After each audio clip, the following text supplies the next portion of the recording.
Good morning, good afternoon, good evening, wherever in the world you might be. I am Nicole BC, and you know everything.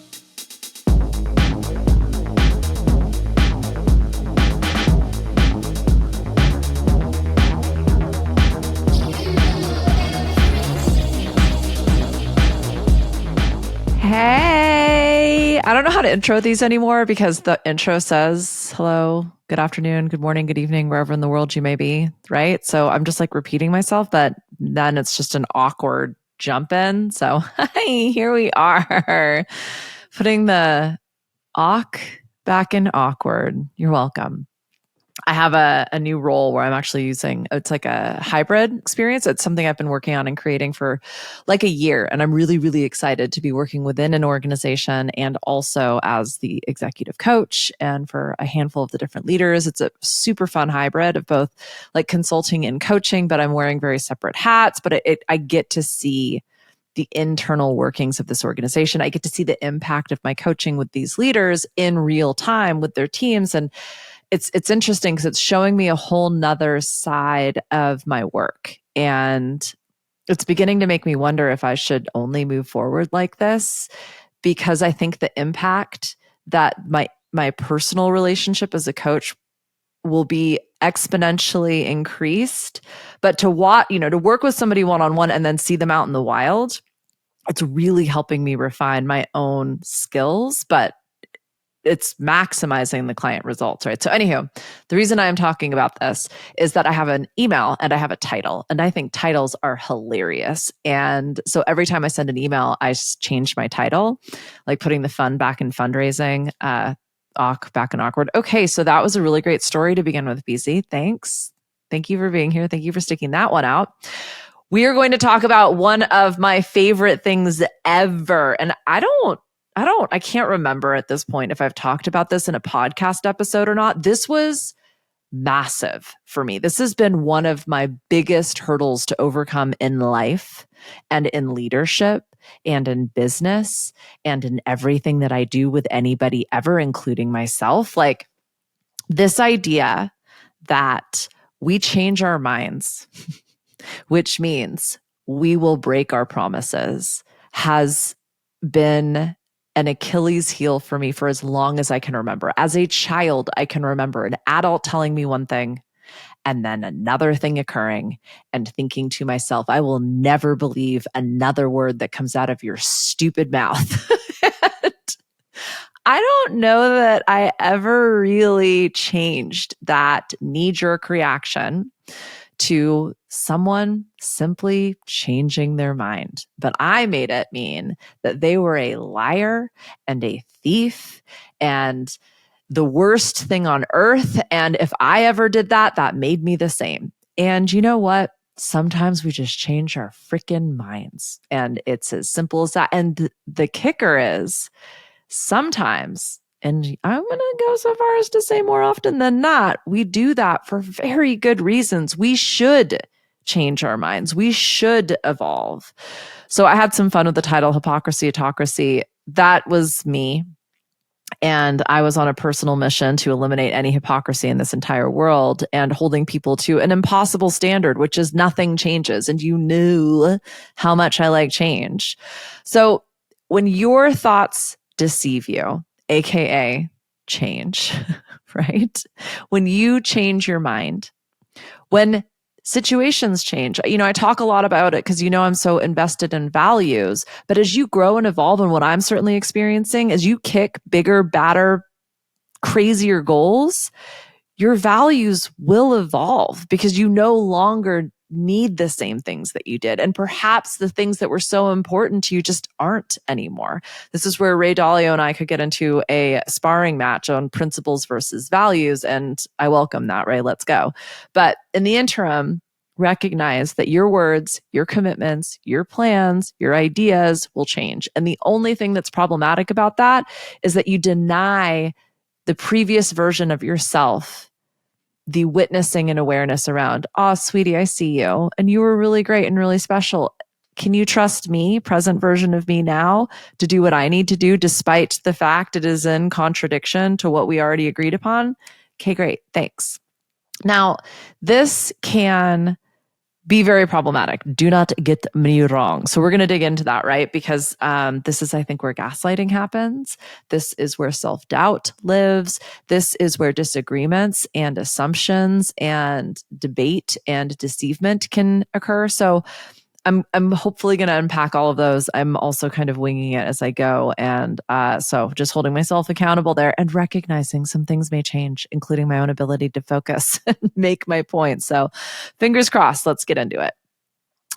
We are going to redefine what it means to be a leader in today's world, in this new world of business that I am obsessed with. It's not the way it's been done. And it assumes there will be some contradictions. There will be some hypocrisy, because as we evolve and grow and change, so will the promises that we made, the plans that we have, and the visions and ideals that we are working towards.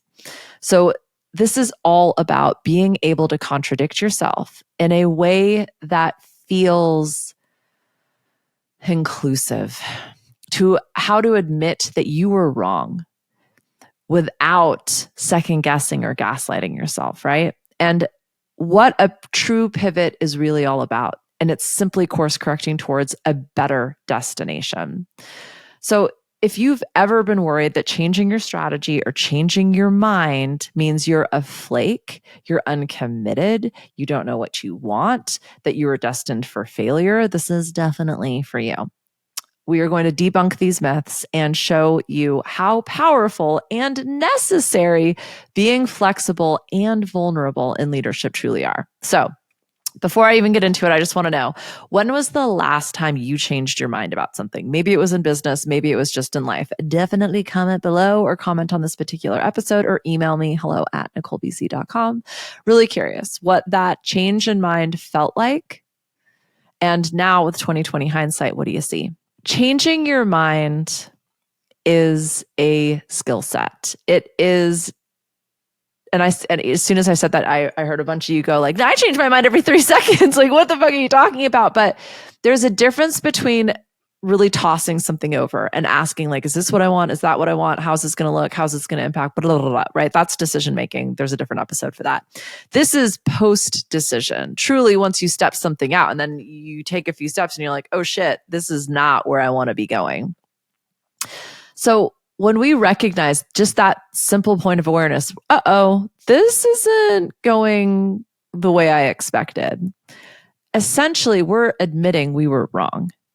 And that is a very powerful strength. That is a very powerful skill. Admitting you made a mistake is the exact moment you open yourself up for growth and evolution and learning. If you work with me, the most annoying thing that I do, actually, I'm sure there's a few. I'm sure there's a few really annoying things that I do. But anytime you bring me a problem, I'm like, oh my goodness, that's the best opportunity ever.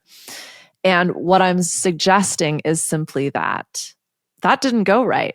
Cool. What can we learn from that? So often in old world business, problems and mistakes and fuck ups got blame and shame, and a whole bunch of energy was invested to and therefore wasted on the negativity. So you know what happened? People stopped talking about problems. And then you know what happened? The businesses fucking imploded. When we don't look at these gaps in what we thought was going to happen and what is happening, we will, like, that is where failure comes from, because we're so worried about getting punished and we're so invested in avoiding the bad thing that we stay incredibly mediocre. We actually, those are our blind spots, my friend. I get a lot of people hiring me going, I can't see my blind spots. Of course not. Hence the term. And also, it's because we're so afraid of that skeleton in the closet. We like brick up the closet entrance and pretend like there was never a closet there in the first place, right? Meanwhile, you've got these skeletons dancing around that are just building up and eventually going to explode. And then it could be something that we can't do anything about, right? It's just gotten too big, too scary, too much, too now. So by just simply changing how do I want to say this? By approaching problems like opportunities, by changing the way you see and therefore experience and define these course corrections, you are going to become that much more adaptable, that much more flexible. You were going to learn so much more in any given moment, and you're going to start quantum leaping, because those that embrace mistakes foster innovative and resilient cultures. You're basically saying, like, I got this. And in fact, if I stumble, that just shows me, like, maybe I need different shoes, or maybe I need a lamp on my head, or maybe I should be not talking and distracted so much and really focused on the journey. I kind of ran with that analogy and it was, not my best. But I think you get what I'm trying to say, right? Admitting when we've made a mistake is the actual opportunity to improve. So, secondly, leaders become better decision makers. You will be able to make decisions. And I talked a lot about this in a much earlier episode. I'll find it and link it in the show notes. But in terms, I think I called it D-Day, in terms of decision making, so many people waste the impact of a decision by weighing it out, by turning it around, by looking at it from every angle. How will this impact? Blah, blah, blah, blah, right? Like, when you can actually just make decisions, impactful, big decisions, because you recognize, if this isn't the way it's meant to be, if it's a quote unquote mistake, if I need to change my mind about this and contradict myself, that's okay. At least I took action and figured that out fast. The impactful decisions are the ones that truly move the needle. They're the ones that are going to get the big sales or the big relationships or the big wins under our belt. But if we spend so much time umming and ahhing it, sometimes by the time we actually make that decision, it's lost its glory, right? It's no longer impactful. It's not really going to move anything because we took our time in making it. And why did we do that? Because we're afraid of making a mistake. We're afraid of getting it wrong. So by actually embracing mistakes, we become better decision makers and therefore much more effective leaders. This also humanizes you. And I think that goes without saying, but everybody makes mistakes. This is why when we have a culture that just sees problems as opportunities, you're going to have your people bring you the gaps and say, oh my gosh, this is happening. And instead of trying to blame it on somebody or shame somebody for it, it just becomes an opportunity to make things better. That's where the reward exists, is not in someone hitting their sales metrics all the time, but someone not being able to hit the target and bringing that to you in advance so they do when the time comes, rather than waiting until after the fact and then going, oh, well, that didn't work. But in real time, recognizing, I'm not sure this is working. I think we're going to need to course correct. I know I promised this. I know I committed to that. I know I implemented here. But before we get too far into it, let's really look at this, because it's not tracking. We are not on trend right now. And this is normal and natural. And as a leader, we think we need to be infallible. And there's a big difference between being fearless and being vulnerable. Vulnerability actually comes from a level of courage that far exceeds being brave. Courage is when we are afraid of something and we do it anyway. Vulnerability is that in real time. It is you as a leader going, I'm not sure and I'm going to do this anyway. Or I know I said, and I'm going to course correct. And I think that's also where the gaslighting can happen. Gaslighting pretends like we didn't have this conversation, or you were wrong in the first place, but nobody said anything in that moment. So how does this show up in terms of this vulnerability and humanity in leadership? It is absolutely acknowledging, hey, look, I know you said this. I know we did this. I know we had this conversation and I agreed with you at the time. We have more information now. So what I'm going to ask is, can we move forward together in this new direction? So despite the fact that you and I absolutely discussed this, we absolutely agreed upon a course of action, and you went out there and you did exactly what you were supposed to do, it's not working. No blame, no shame. As the leader, I'm going to own that. I'm not going to pretend that didn't fucking happen, gaslighting. And I'm not going to expect you to just simply evolve and move with me without acknowledging this change, gaslighting. And I'm also not going to make this your fault or act like you're making a big deal about this, gaslighting, right? Like, I'm just simply going to acknowledge what happened, own it, and ask if you're ready to move forward with me. It's nobody's fault. There's no one to blame. There's no shame in this. We're just recognizing this didn't go the way I expected. Can we try something different, right? So This is important because the hypocrisy, autocracy, the learning how to lead with humanity and vulnerability is we don't have a lot of examples for that, right? And I think when you think about the type of leader you would like to follow, my guess is, mainly because you're here with me, therefore we're aligned in some ways, is that you want someone who's real. You want someone who's standing shoulder to shoulder with you. Perhaps they're maybe a few steps ahead, but they don't feel completely unrelatable, right? Like they don't feel like some Ken or Barbie doll that you will never ever be able to attain. They again have some experience that you might respect, but they're real. They're not perfect, and they're not pretending to be perfect. And I'm curious, when you think about an impactful leader who you really, really respect, did they admit that they were wrong? I'd love to know in the comments if you can think of someone, and this might even be a public figure, someone you haven't actually gotten to work with, but do they feel vulnerable to you? And if so, why? So now that we understand why we get to change our minds, why we get to course correct, why we contradict ourselves in a manner that feels very aware, right? Like not just flippant. I want to talk about a couple of different ways you can effectively embrace these changes, right? So we've kind of gone into it, but it's just really recognizing there was an old way of doing things and you were attempting a new way of doing things. The old way didn't work. This is why people are so skeptical. This is why you don't feel safe and secure in your jobs. This is why you feel like the powers that be are out to get you, right? Like we can all admit that model is broken. We don't have the new model yet. That's what you and I are doing right now. We are creating it as we go.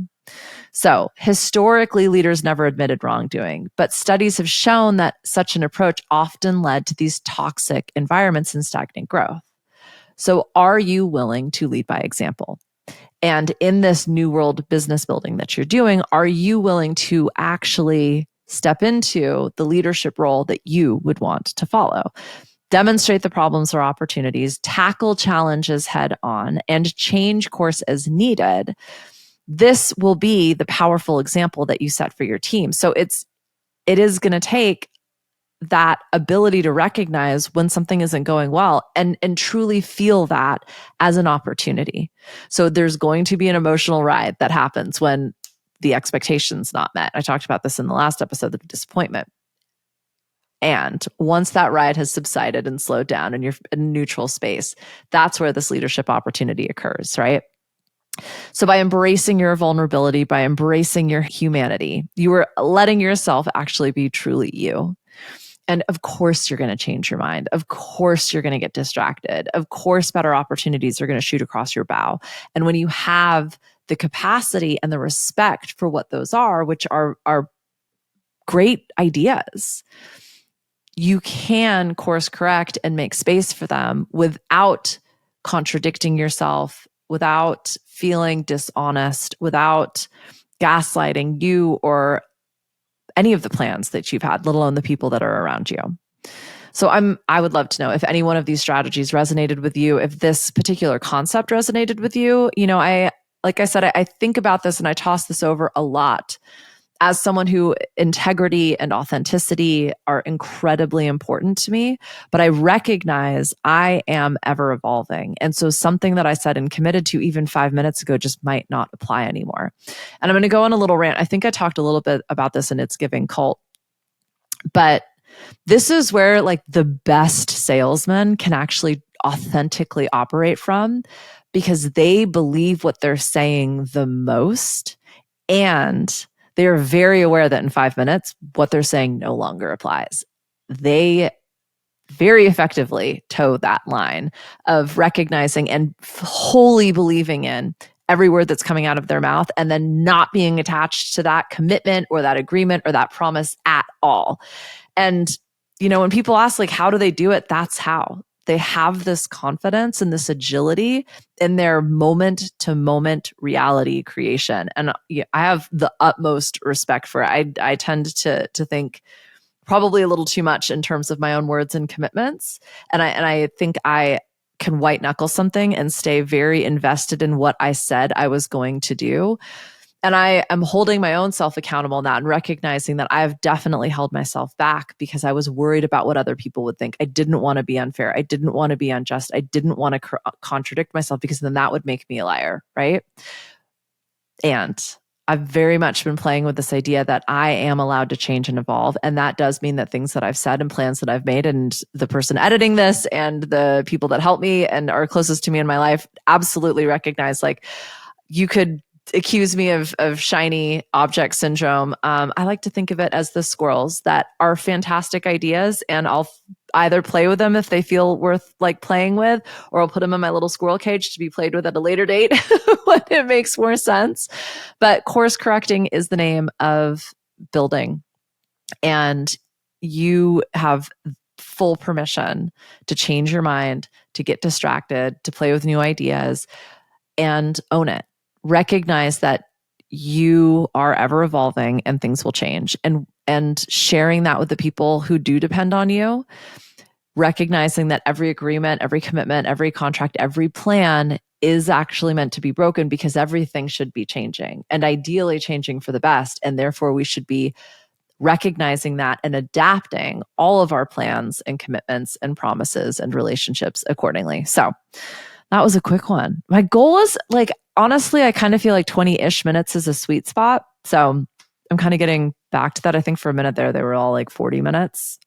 I would love to know your key takeaways. I would love to know what you think. I would love to know any changes you might be making. Again, feel free to comment below, comment on the episode, email me, hello@NicoleBZ.com. I do this for you. I love doing this. I love you. Thank you for being here. And yeah, I think that's all I got.